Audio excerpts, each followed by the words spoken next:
Siapa? Rapka. Siapa? Rapka. Rapka. Rapka. Rapka. Rapka. Rapka. Heran, suara itu tidak terdengar lagi. Apabila aku di dalam selimut ini, suara itu terdengar. Dan suara paduan suara itu pun juga. Apabila di luar selimut ini, suara-suara itu tidak terdengar. Apakah selimut ini dihuni hantu?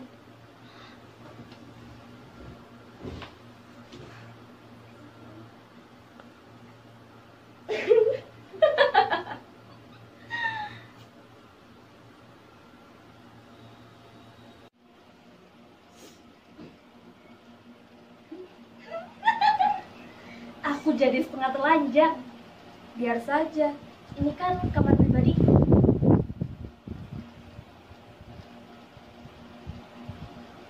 Suara apa ini? Siapa kau? Yang mengganggu tidurku, yang menerorku. Kalau kau setan, tunjukkan. Aku tidak takut. Pengecut. Beraninya cuma meneror. Kalau berani, sini hadapi aku. Aku tak takut. Dia tidak main-main. Setan apa pula ini? Apa jangan-jangan ada petunjuk yang bisa mengeluarkan aku dari kamar pribadiku ini?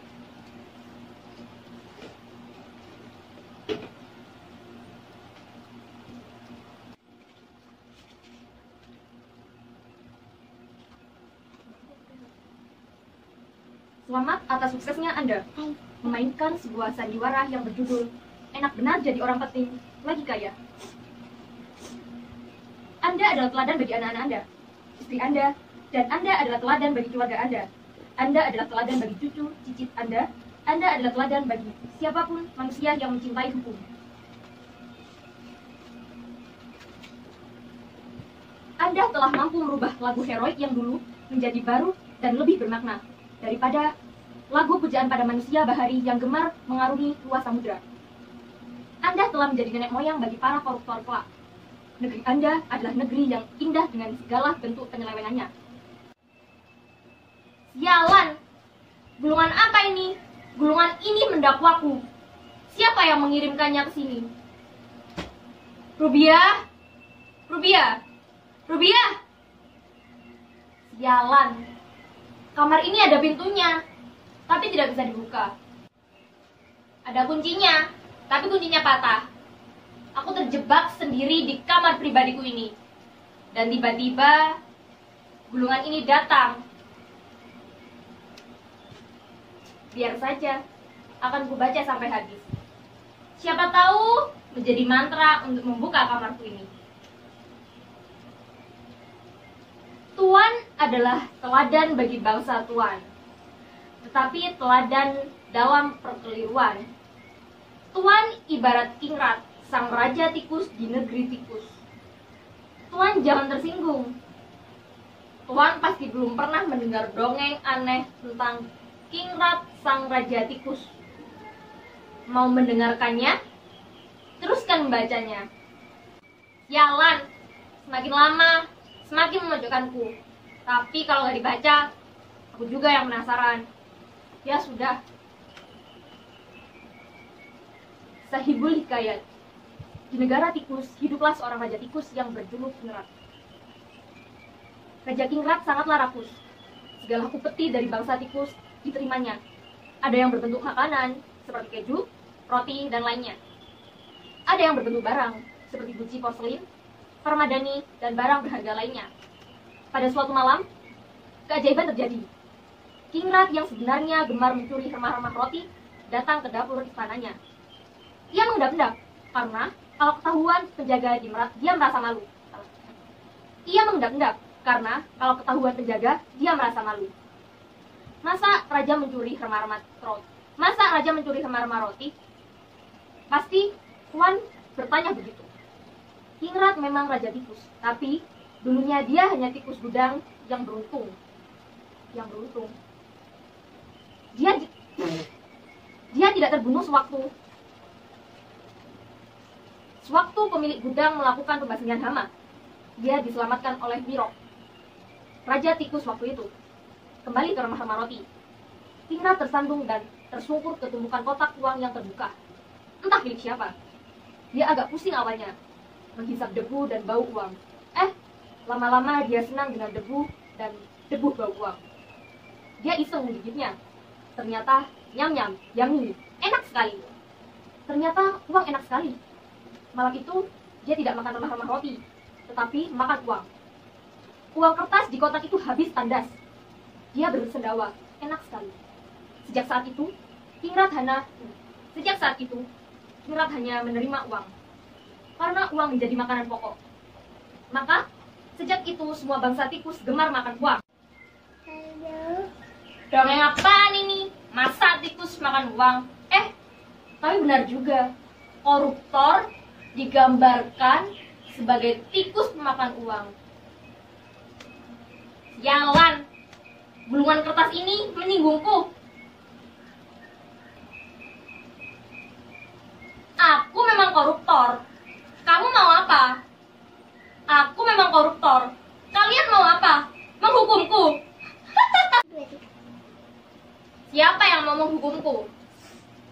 Siapa yang mau melakukan hukuman ini? Aku terpenjara di kamarku ini. Aku berteriak-teriak minta tolong, tak ada yang mau mendengar. Keluargaku pun tak bisa mendengarku. Rapka, siapa kau? Rapka, siapa kamu? Rapka, aku di sini. Kalau berani ke sini. Rapka,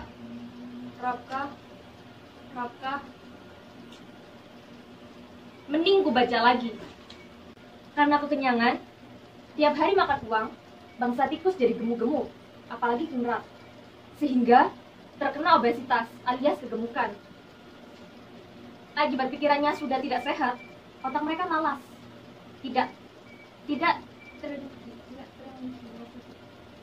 Otak mereka malas. Tidak terginas lagi, malas-malasan, mau enaknya saja. Uang sebagai makanan pokok di negeri tikus ini mulai menyusut. Lama-lama hanya tinggal uang lapuk, lepet, dan berbau. Uang-uang segar habis dibawa ke kerajaan. Hingga pada suatu hari, bangsa tikus bergerak ke istana, mau merampok uang istana. Kingrat kalang kabut. Ia makan semua uang istana, hingga tubuhnya membengkak semakin besar. Bangsa tikus kaget dan takut. Raja mereka telah menjadi raksasa dan siap memakan mereka. 1-2 tikus dimakannya. Tikus-tikus yang lain pun mengikuti cara raja mereka. Mereka saling makan. Mereka tikus saling menyerang, saling gigit dan saling kerat. Kerajaan tikus bersimbah darah dan berdarah-darah. Setelah berhari-hari perang saudara itu, bangsa tikus akhirnya mati semua, termasuk Kingrat yang terkapar sekarat. Tubuhnya bolong-bolong seperti tinju terowongan. Ini dongeng apa? Ini dongeng apa? Sungguhan ya? Ini dongeng apa? Sungguhan ya? Rapka, mulai lagi manggil-manggil namaku. Aku bukan Rapka. Rapka, sudah aku bilang, aku bukan Rapka. Rapka, kalau begini terus, aku mau ganti nama saja. Rapka, aku sekarang bukan Rapka yang kaya. Rapka yang kaya sudah melenggang dari kamar ini. Sedangkan aku terpenjara di kamar ini. Pergi sana.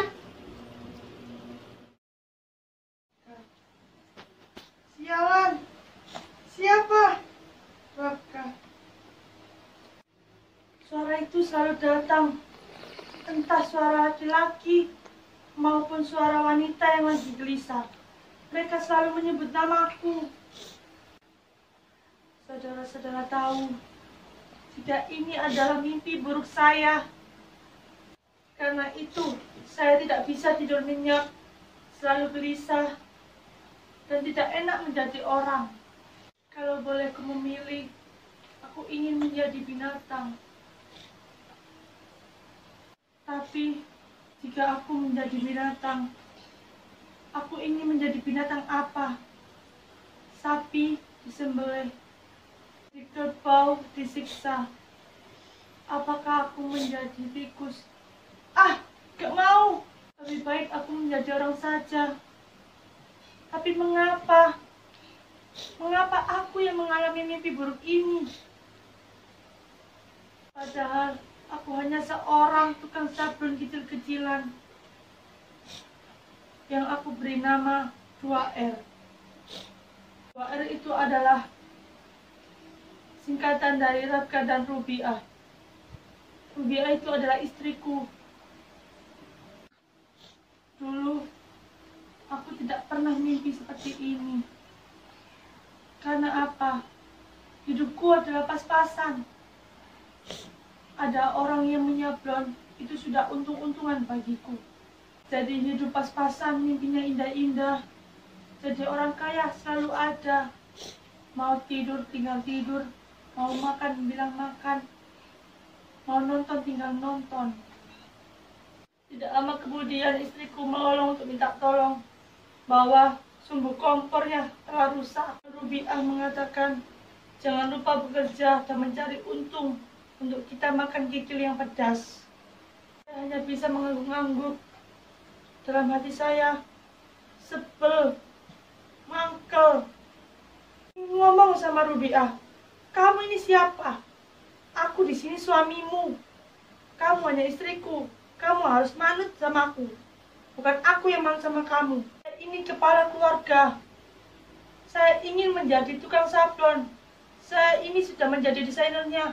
Saya ingin menjadi bos desainer di sini. Ingin menjadi juragan sablon yang mempunyai karyawan yang banyak pada orderannya.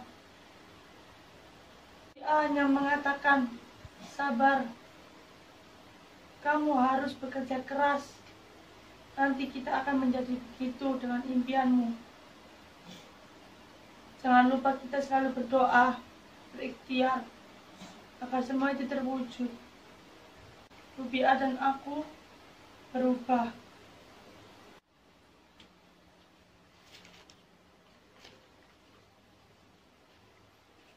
Kepada Bapak pimpinan Sablon 2R di tempat kami sebuah lembaga bantuan usaha kecil dan menengah bernama Serikat Kaos Singlet SKS mengajak saudara untuk bergabung dengan kami menjadi anggota SKS. Kalau Anda tertarik, teleponlah kami. Syaratnya ada kemampuan, ada jalan menuju sukses. Tertanda Mixer, Direktur Serikat Kaos Singlet. Dengan modal dari SKS, aku menyewa rumah sesederhana mungkin. Dan aku beri nama, papan nama itu tetap dengan nama 2R. Membuat usaha sablon kilat 24 jam. Karena aku telah mempunyai 3 pegawai. Yang 2 tukang sablon, yang 1 tukang penjahit. Saya mempunyai usaha sablon ini. Aku ceritakan kepada saudara-saudara. Siapa tahu nanti di pinggir jalan ketemu dengan Mixer. Itu orangnya besar, matanya melotot, serta orangnya lirikannya itu mau. Kita telah berbicara dan ngobrol kepada Mixer. Pamannya dia itu tidak main-main. Mixer berkata sesuatu yang membuat saya untuk tetap semangat untuk membuat usaha ini. Dia telah berkata, kejarlah mimpimu, membuat usaha sablon ini sampai sukses.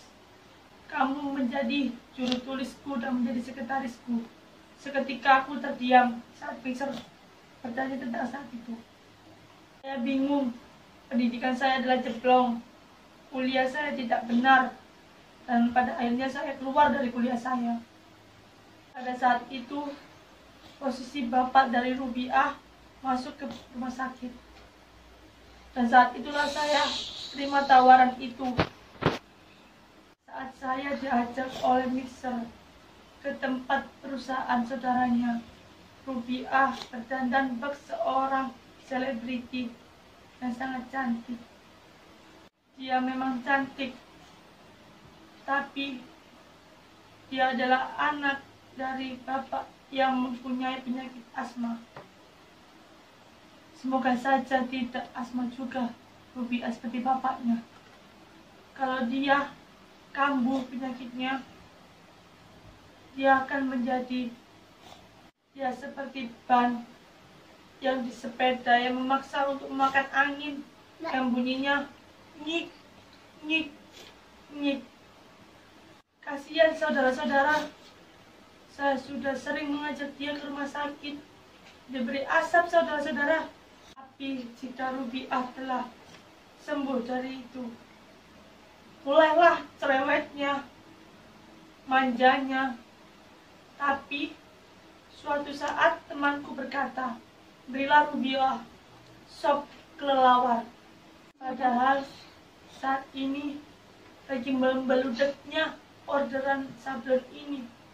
Aku bingung dan bersyukur Mixer membantu saya sampai selesai orderan sebanyak itu.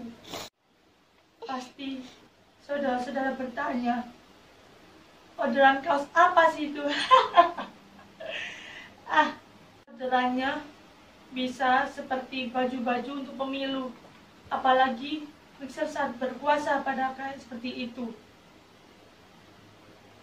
Dia tidak pernah kewalahan tentang orderan sebanyak itu. Ini adalah rezeki untuk para penyablon. Untuk partai apapun, aku akan sablonkan itu. Ada partai Pancalongo, ada partai Bunga Baku, berita-berita tentang kampanye yang selalu ngebacot, jadi kosong untuk para anak-anak. Anak-anak mengapa menyanyi seperti itu? Menyanyi pemilu umum. Dari mana mereka mendapatkan lirik seperti itu? Apakah dari mahasiswa yang golput atau tidak? Entah, yang intinya aku tidak tahu dan tidak pernah akan tahu tentang hal itu semua. Saya hanya tukang sablon yang menyabolkan tentang partai-partai. Memang partai saat ini itu berbeda. Sablonnya bagus-bagus, logonya bagus, dan saya bernasib bagus.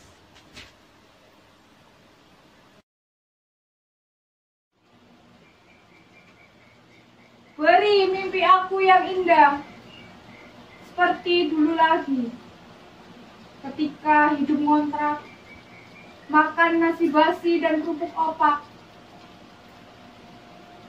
Hidup pas-pasan, gali lubang, tutup lubang.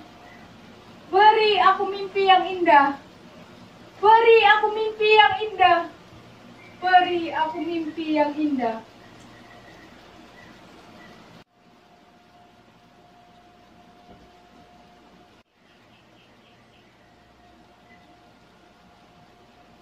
Bola apa ini? Bola apa pula ini? Siapa yang berani mengirimkan?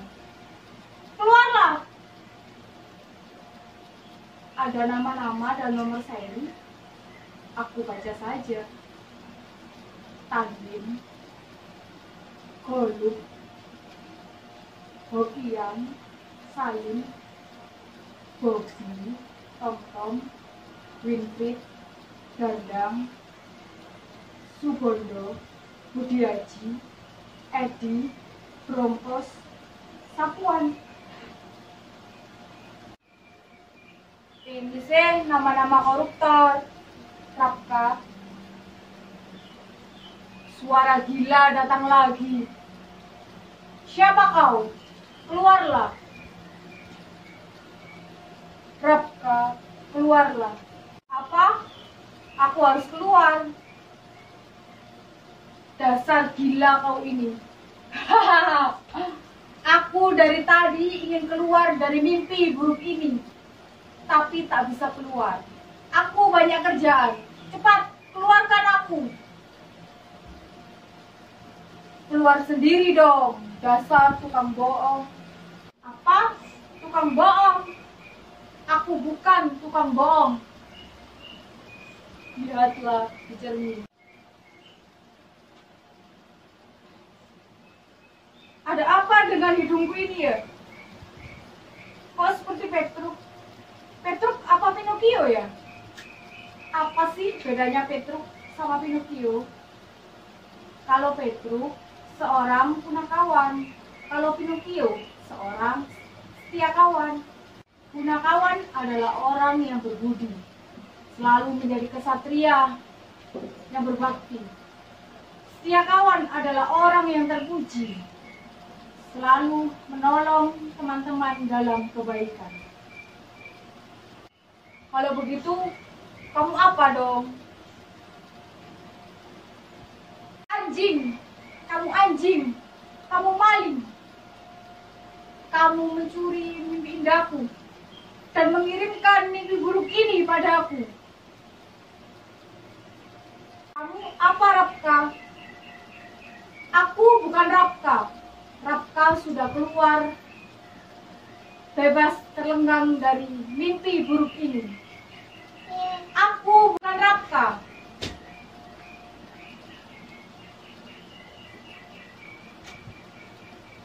Kalau kau bukan Rapka, kau siapa? Petruk bukan, Pinocchio bukan. Aku adalah manusia yang terjebak dari mimpi buruk ini.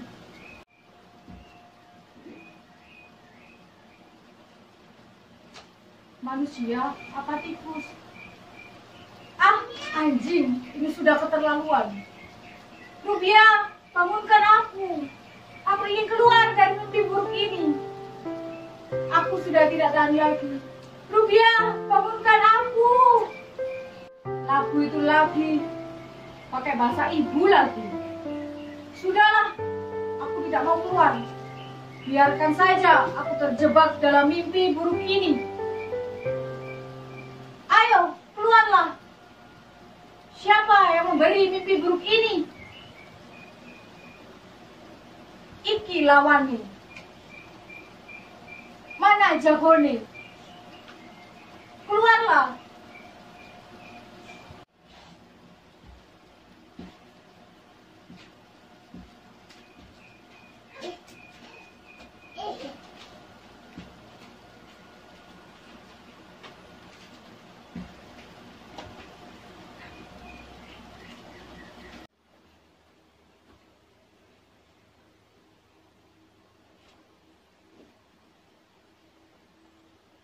Selamat datang di Taman Bunga Tidur.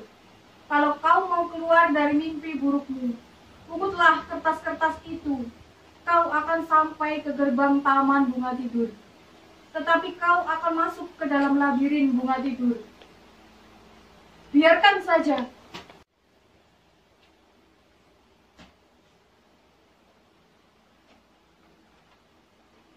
Rapka, kamu memang gila. Kamu memilih mimpi selamanya karena dunia nyata kamu lebih kejam, lebih haram jada. Kamu memilih terjebak dalam labirin Taman Bunga Tidur ini. Biar saja.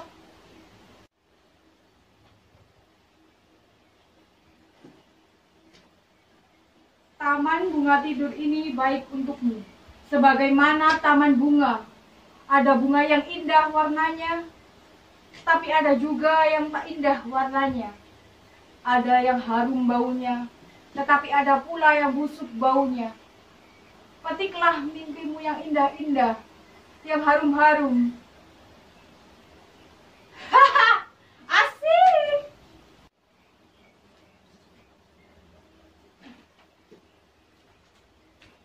Mimpi indah adalah mimpi kaum sampah.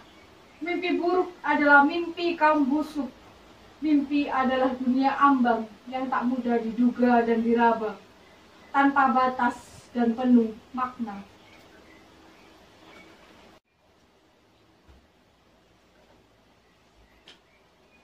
Mimpi yang indah adalah mimpi kaum sampah yang mengais-ngais hidup dengan mandi keringat. Apa saja dibabat, asalkan bisa makan barang sesuap. Mimpi buruk adalah kaum busuk yang hanya ongkong-ongkong mandi AC. Apa saja diembat, terutama yang berat-berat. Gunung, hutan dibantai, pasir laut dan ikan dijual. Generasi muda dirusak jiwanya dengan makanan hasil kenakalan dan kejagalan. Mimpi indah adalah sah bagi siapa saja. Rabka, kamu anjing. Rabka.